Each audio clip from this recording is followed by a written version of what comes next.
Rumah itu dulunya hangat, tapi sejak kepergian Bu Ratna istri Pak Wiryo, rumah itu berubah jadi sepi, sunyi, dingin. Pak Wiryo, 60 tahun, sudah hampir 3 tahun hidup sendiri. Anak semata wayangnya, Reza, bekerja sebagai teknisi lapangan dan jarang pulang, hanya sesekali mampir. Tapi pagi itu, suasana berubah. "Assalamualaikum, Pak."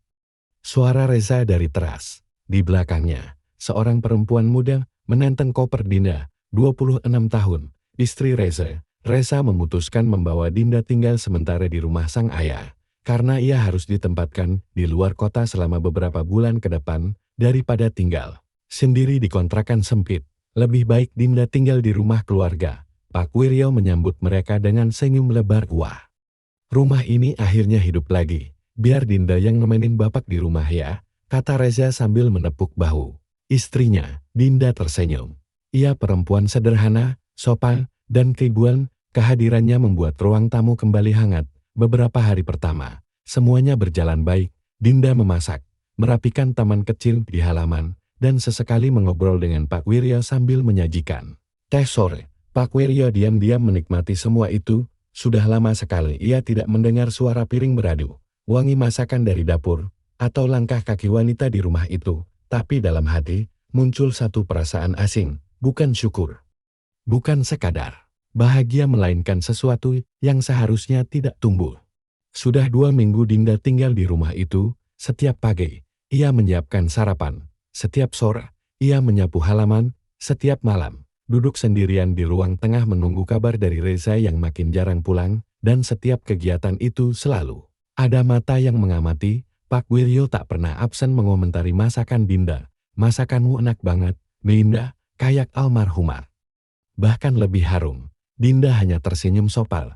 Ia anggap itu pujian biasa dari mertua. Tapi lama-lama, pujian itu jadi terasa lain.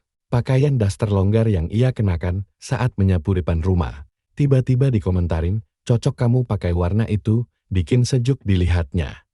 Atau saat ia tanpa sengaja membasuh kaki di teras, Pak Wiryo berdiri terlalu lama, tatapannya terlalu dalam. Suatu malam, mereka duduk di ruang tengah. Dinda menyajikan teh hangat. "Maaf ya, Pak, Reza belum sempat pulang tadi," katanya lembur. Pak Wiryo menatap Dinda. Laman wajahnya tenang, tapi matanya menyimpan sesuatu yang Dinda tak bisa baca. "Kamu nggak kesepian, Dinda?"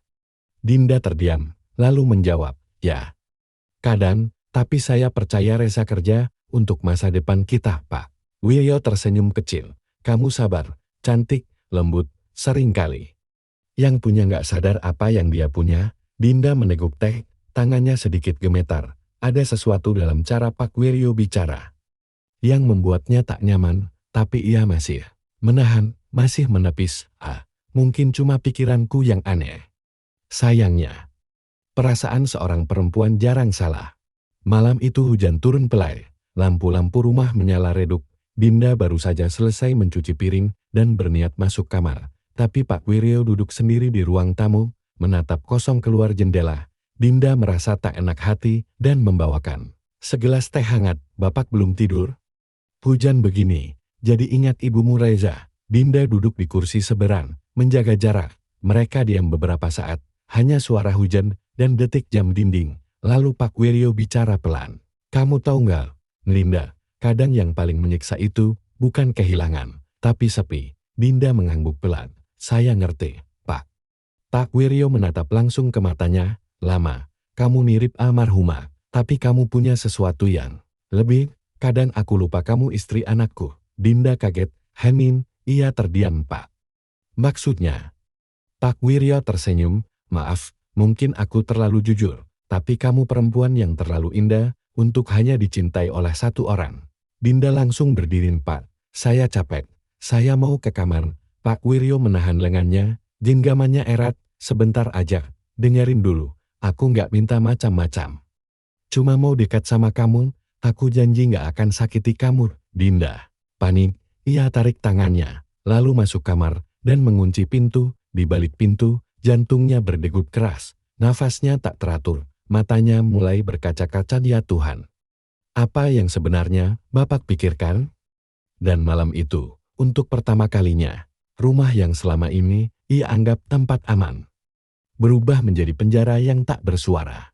Sejak malam itu, Dinda tak lagi bisa tidur nyenyak. Ia menghindari Pak Wiryo sebisa mungkin. Pagi cepat-cepat keluar ke pasar, sore cepat-cepat masuk kamar. Semua dilakukan agar tak ada ruang untuk berdua, tapi Pak Wiryo seolah tak mengerti atau tak peduli. Ia tetap bicara manis, tetap memuji, dan kini mulai menyentuh dengan alasan-alasan kecil. Pundakmu pegal ya, biar bapak pijitin. Warna jilbabmu hari ini bikin kamu tambah cantik. Reza beruntung. Dinda hanya tersenyum kaku. Ia ingin pergi. Tapi pergi kemana? Reza pun masih di luar kota. Malam itu, semuanya meledak. Dinda sedang menjemur pakaian di belakang saat Pak Wiryo datang membawa minuman. Tanpa aba-aba, ia berdiri terlalu dekat. Tangannya menyentuh rambut Dinda. Cuma bapak yang benar-benar ngerti kamu. Dinda, Reza nggak pernah pulang. Dia nggak jaga kamu seperti seharusnya. Dinda menepis tangan Pak Wiryo. Pak, jangan lagi, jangan pernah lagi seperti ini. Saya, istri anak bapak. Wajah Pak Wiryo berubah. Ia tak tersinggung. Ia tersenyum tenang. Menyeramkan. Kamu butuh perhatian. Dinda, aku bisa kasih lebih dari yang Reza pernah beri. Dinda gemetar. Ia mundur. Matanya berkaca-kaca. Bapak, sudah terlalu jauh. Saya akan bilang ke Reza. Tapi Pak Wiryo mendekat. Kamu kira dia bakal percaya? Dia anakku. Kamu cuma perempuan yang kesepian. Dinda masuk ke kamar, mengunci pintu, menangis. Menggigil dalam diam. Tak ada lagi rasa hormat, tak ada lagi rasa nyaman, yang tersisa hanya ketakutan dan malam. Itu, ia membuka ponsel, mengetik pesan dengan tangan gemetar. Mas, aku butuh pulang. Segera, ada yang harus kamu tahu. Reza pulang lebih awal dari tugas luar kotanya. Wajahnya lelah tapi lega, membawa oleh-oleh untuk Dinda dan ayahnya. Akhirnya pulang juga, ucapnya sambil memeluk Dinda, tapi Dinda hanya tersenyum tipis, wajahnya pucat, matanya sembab. Mas, kita harus bicara. Malam itu, mereka duduk di kamar. Dinda akhirnya mengeluarkan semua isi hatinya tentang sentuhan, tatapan, kata-kata tak pantas. Semuanya. Reza diam, ia tidak langsung percaya. Wajahnya berubah, takut, bingung, marah. Dinda, kamu yakin? Jangan-jangan kamu cuma salah paham. Aku diam selama ini, karena aku sayang Mas. Tapi ini udah terlalu jauh, aku takut tinggal di rumah ini. Reza turun dari tempat tidur, langsung menuju ruang tengah. Pak Wiryo sedang membaca koran sambil minum teh. Pak, saya mau tanya. Tentang apa? Jawab Pak Wiryo datar. Tentang Dinda, tentang semua yang dia alami di rumah ini. Pak Wiryo meletakkan cangkirnya. Dia terlalu sensitif, terlalu cepat menilai. Aku cuma ingin dekat, sebagai ayah. Reza menatap ayahnya dalam-dalam, sebagai ayah. Atau sebagai laki-laki kesepian yang lupa batas. Suasana mendadak mencekam. Pak Wiryo berdiri, tak lagi menyembunyikan apapun. Kamu gak pernah ada buat dia dan perempuan seperti Dinda. Terlalu berharga untuk diabaikan, Pak. Dia istri saya. Apa bapak udah hilang akal?